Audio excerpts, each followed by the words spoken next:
तो हिमालय की बेटियां चैप्टर नंबर 2 है, ठीक है। इसका लेख से यानी कि पार्ट से दिया हुआ है, ठीक है। फर्स्ट नंबर क्वेश्चन क्या है कि नदियों को माँ मानने की परंपरा हमारे यहाँ काफ़ी पुराना है, ठीक है। माँ यानी कि नदियों को माँ मानने की पुरानी परंपरा है हमारे यहाँ, लेकिन लेखक नागार्जुन जो है वो उन्हें किन रूपों में देखते हैं।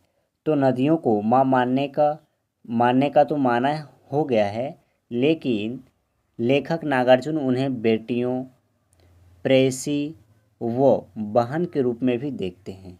यानी कि माँ मानता तो है, साथ में नागार्जुन उन्हें क्या क्या मानता है, तो बेटी मानता है, प्रेयसी मानता है, वो बहन के रूप में भी देखता है, ठीक है। अब सेकंड नंबर क्वेश्चन को देखते हैं। सेकंड नंबर क्वेश्चन हमें क्या दिया हुआ है कि सिंधु और ब्रह्मपुत्र की क्या विशेषता है बताइए, ठीक है। तो सिंधु ब्रह्मपुत्र हिमालय से निकलने वाली प्रमुख नदियां हैं और ये बड़ी भी नदियां हैं। इन दो नदियों के बीच अन्य दो छोटी बड़ी नदियां बहती हैं। ये नदियां दयालु हिमालय के पिघले दिल की एक एक बूंद इकट्ठा होकर ये नदी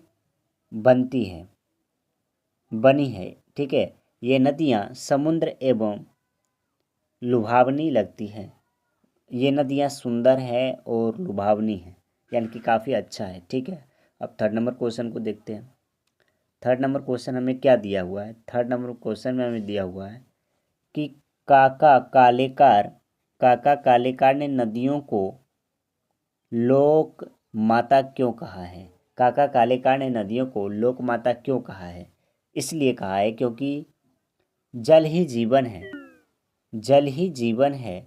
ये नदियाँ हमें जल प्रदान कर जीवन दान देती है, जल प्रदान कर हमें जीवन दान देती है, जीवन दान देती है। ये नदियाँ लोगों के लिए कल्याणी एवं माता के समान पवित्र हैं। इन नदियों के जीवन में लोगों के अपनी पहली बस्ती बनाई, यानी कि नदियों के किनारे ही लोगों ने पहली बस्ती बनाई, खेती बाड़ी करना शुरू किया। इसके अलावा ये नदियाँ गांव और शहरों की ज़िंदगी में भी अपने साथ गंदगी भी अपने साथ बहाकर ले जाती है। ये नदियाँ क्या करती हैं, इन सभी काम तो करता ही है, साथ में नदियाँ जो है वो शहरों या गाँव की गंदगी को अपने में बहाकर ले जाती है। इसका जल भूमि को उर्वरा शक्ति प्रदान कर विशेष भूमिका निभाती है। मानव के आधुनिकीकरण में जैसे जैसे बिजली बनाई, सिंचाई के नवीन साधनों आदि में उन्होंने पूरा सहयोग दिया है। तो आप इतना भी लिख सकते हो, यदि नहीं तो पूरा लिख सकते हो, ठीक है। अब आगे के प्रश्नों को देखते हैं। आगे का प्रश्न क्या कह रहा है, हिमालय की यात्रा में लेखक ने किन किन की प्रशंसा की है। तो देखो इसका आंसर क्या होगा, ठीक है। देखते हैं कि हिमालय की यात्रा में लेखक ने हिमालय का अनुपम छठ की नदियों को आलेखियों अखलेलियों, ये क्या लिखा है, अटखेलियों की बर्फ से ढकी पहाड़ियों की, पौधों से भरी घाटियों की। तो पार्ट से आगे का फर्स्ट नंबर क्वेश्चन हमें क्या दिया है कि नदियों और हिमालय पर अनेक कवियों ने कविताएं लिखी है। इन कविताओं का चयन कर उनकी तुलना पाठ के निहित नदियों के वर्णन से करें।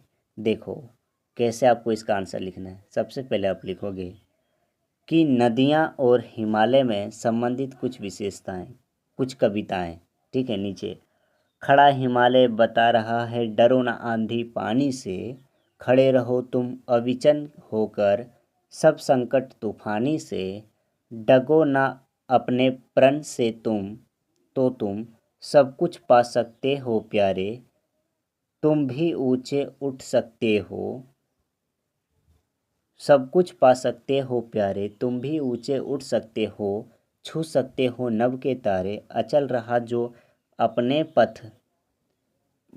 नवतारे, अचल रहा जो अपने पथ पर, मुसीबत आने में मिली सफलता जग में उसको, जीवन में मर जाने में। तो ये एक क्या है, ये कविता है, ठीक है, जो इससे संबंधित है। अब आगे देखना, आगे का प्रश्न क्या है कि गोपाल सिंह नेपाली की कविता हिमालय और हम, रामधारी सिंह दिनकर की कविता हिमालय तथा जयशंकर प्रसाद की कविता हिमालय के आंगन में पढ़िए और तुलना कीजिए। ठीक है, तो देखो इसको क्या लिखेंगे हम, नीचे लिखेंगे, आप इसको इतना बड़ा लिख दोगे, ठीक है, उसके बाद अंत में इसको लिख देना। ठीक है, अब देखो एक और क्वेश्चन है कि यह लेख 1947 में लिखा गया था, तब से हिमालय में मिलने वाली नदियों में क्या क्या बदलाव आए हैं। तो देखो इसका बदलाव यहाँ से 1947 के बाद आज तक नदियाँ इस प्रकार हिमालय से बह रही है, लेकिन अब हिमालय से निकलने वाली नदियाँ प्रदूषण का शिकार हो चुकी है। अब जनसंख्या वृद्धि, औद्योगिक क्रांति, मानवीय तथा प्रशासकीय अपेक्षा के कारण नदी के जल की गुणवत्ता में भारी कमी आ गई है। निरंतर प्रदूषण बढ़ता जा रहा है। जगह जगह बांध बनाने के कारण जल के प्रवाह न्यूनतम हो गई है, जो कि मानव अहितकारी है। गंगा जल की पवित्रता समाप्त हो चुकी है। अब आगे 4 नंबर इसको देख लेते हैं क्या है कि अपने संस्कृत शिक्षक से पूछिए कि कालिदास ने हिमालय को देवात्मा क्यों कहा है। हिमालय पर्वत पर देवताओं का वास माना जाता है। हिमालय पर्वत पर देवताओं का वास माना जाता है। ऋषि मुनि यहाँ तपस्या करते हैं, इसलिए कालिदास ने हिमालय को देवात्मा माना है। ठीक है, तो अब आगे का जो भी प्रश्न है मैं इसको एक झलक दिखा देता हूँ, जिससे आपको लिख लेना है। ठीक है, मैं इतना समझाता रहूँ तो काफ़ी टाइम लगेगा।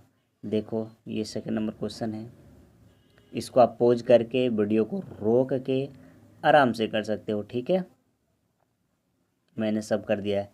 यदि इसका PDF चाहते हैं तो कमेंट ज़रूर करें और साथ में ये बताएं कि अगली जो वीडियो है वो किस टॉपिक पे हो। ठीक है, तो आज के लिए इतना ही, मिलते हैं अगली वीडियो में, तब तक के लिए जय हिंद। काफ़ी क्वेश्चन दी हुई है। ठीक है।